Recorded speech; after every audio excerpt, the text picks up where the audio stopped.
Hey guys, welcome to Amity Tracks. This video is kind of a follow-up to one I did recently where I talked about a handful of records that I love that I'm not really supposed to love. And so this is the flip side of that. And these are going to be 5 records that I do not love that I am supposed to love. All right. Um, so, and this is something I'm sure all you guys have some of these. So this would be fun if you have any of these, different ones than I do. In the comments, what are some records that are just beloved culturally, critically, by devoted fan bases that you've just never been able to get into. Yeah, so leave them in the comments. Also appreciate it, of course, you subscribe, like the episode, and click the bell for notifications if you'd like. That would be awesome. All right. So, well, first of all, let me say this. I don't dislike or hate any of these 5 records. In fact, I actually really like some of them. But I don't love them like I'm supposed to. You know, like you read the Rolling Stone and all these other top 500 records of all time or whatever. These are often in the top 10 somewhere, top 20. It's just not for me. They just never have been. One that I used to fall into this category, but I have kind of discovered the greatness, of. I actually didn't have it. Let me pull it down here. Yeah, it used to be. I never really got why the Beach Boys' Pet Sounds was the most amazing thing, and like now I get it. Sometimes it just takes. I mean, it took me years on this one, but for whatever reason, it just like clicked all of a sudden. So I don't know if I made this video a year ago or something. This might be featured here, but no. Now I do have it in its proper place in my. But here's another one that's often linked with that one. That is on this list, and this is number 5. And let's just get it out there. Yeah, this one. The Beatles, Sgt. Pepper's Lonely Hearts Club Band. There you go. Look, I'm not an idiot. I, I, I know how important this is. Musically, to the culture, to everything. I know it changed the world, and I'm actually on board with all that. But I don't love it all, and I never have. And of course I dig the Beatles. I'll do a Beatles ranking here sometime soon. But this ain't gonna be number 1, or number 2, or number 3. I mean, I would say I love about half of this. That opening trio. Sgt. Pepper's Lonely Hearts Club Band, A Little Help from My Friends, Lucy in the Sky with Diamonds. Amazing. Yeah, you got me there. And then, of course, A Day in the Life, I do think is brilliant, and I love it. The other one, the 5th one that I really like, I've always really liked Being for the Benefit of Mr. Kite. Now, it's kind of interesting because I know even John Lennon has dismissed that song as rubbish, as he called it. I've always liked that song. I like the story behind it. It's kind of interesting. He wrote it. He saw some vintage circus poster, advertising some circus, and he just wrote the lyrics like describing what he saw in the poster. I mean, so it is like a tossed off song, but it's good. But I'm gonna tell you, I mean, the rest of this has never really hit me. I don't.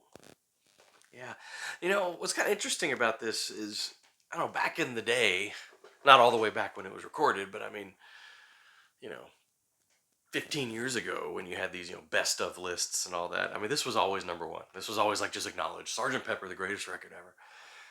You look at a lot of these lists nowadays, and it's not. It's not. I mean, still up there, obviously, but I think the latest version of like that Rolling Stone list that's so controversial.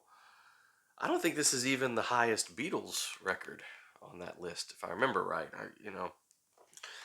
Anyway, there you go. I confess, I've never really been in love with Sergeant Pepper. All right, number 4. This one, I don't, I don't even know if I can say I even like it. Now, there's a couple songs on it that I like, but as an album, I have never really gotten into Automatic for the People by REM, which I know is held up there as one of their greatest and one of the great records of the 90s, right? When did that come out? 1992 when that came out. I've always been a huge fan of Man on the Moon. Night Swimming, I've always thought is gorgeous. Yeah, that's like it. It's like those 2 songs are the ones that I really like. The rest is all right, but I've always gotten bored listening to this. Everybody Hurts, I've always found really irritating. Sorry. All right. That's what this video is about, right? Number 3. Now, I really do love this artist. And there are other records of his that I love. But this record is often held up there as like his greatest accomplishment. And I think it's routinely, even still, in these, best of lists that you see from, magazines and all that, in the top 10 greatest records ever made. I do believe it is the first double album, at least in rock and roll history. 1966. And yeah, I'm talking about Bob Dylan's Blonde on Blonde. There's Bob.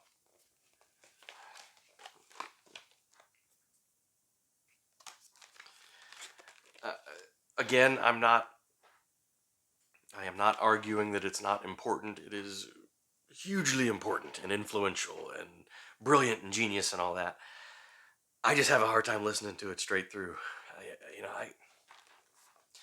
And there are, there's some people who's like, I just can't get into Dylan. No, I can get into Dylan. I am into Dylan with some of his other records, so I'll do a Dylan show later. But this has never got, I don't know why. I mean, there's some good songs on here. There's stuff I like. But as a whole listen, as a double album all the way through, I have trouble getting through it all, without wanting to kind of stop and go do something else. I don't know why. I don't know, like it seems like a lot of, especially on here, I'm always been more of a music guy than a lyrics guy. I mean, I do love great writing and lyric writing, all that, but I always gravitate towards the music first. And on here, it's just kind of a sameness with a lot of these songs. And like, I don't know, a lot of these structures, you don't even have like choruses and bridges. It's just sort of like verse, verse, verse, verse, verse, verse. And it's, brilliant lyrics, no doubt, but I don't know, just musically. To me, musically is what I can't get into on this. Alrighty, number 2.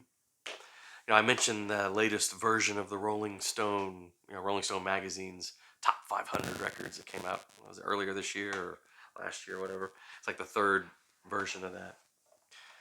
And here is the record that was number 1 on the most recent Rolling Stone list of greatest albums ever. So according to Rolling Stone magazine, this is the greatest album ever released. Ever. Ever. Marvin Gaye's What's Going On.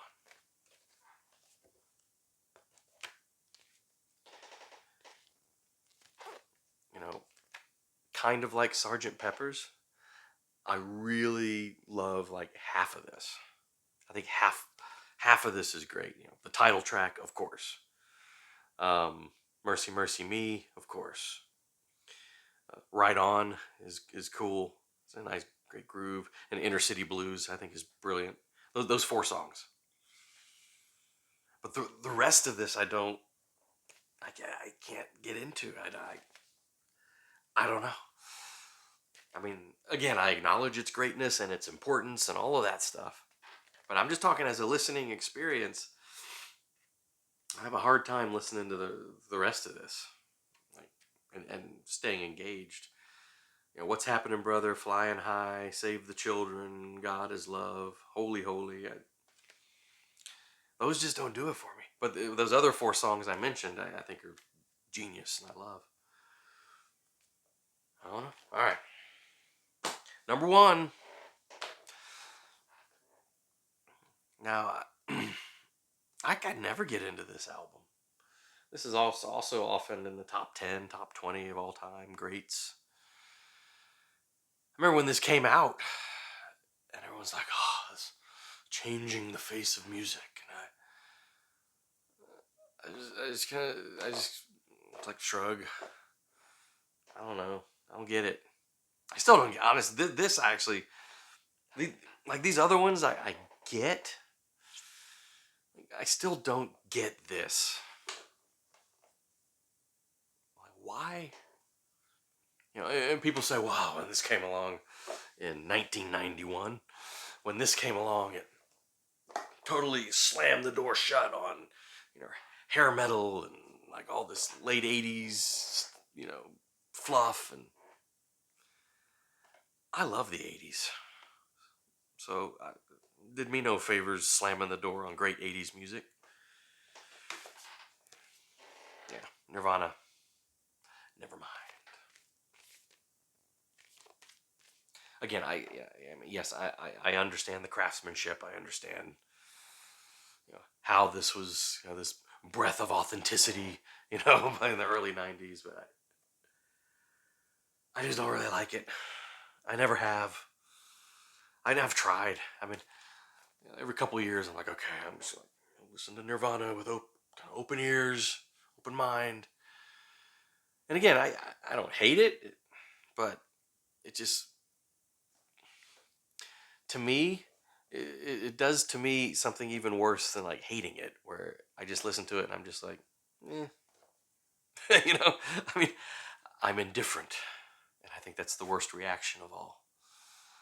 I don't know. Okay. So, those are the sacred cows that I just have never been able to get fully behind. Well, like I said, you got your own. Put them down in the comments. It'd be fun to talk about. And again, please do subscribe, like the video, hit the bell for notifications if you want more great content. All right. See you next time.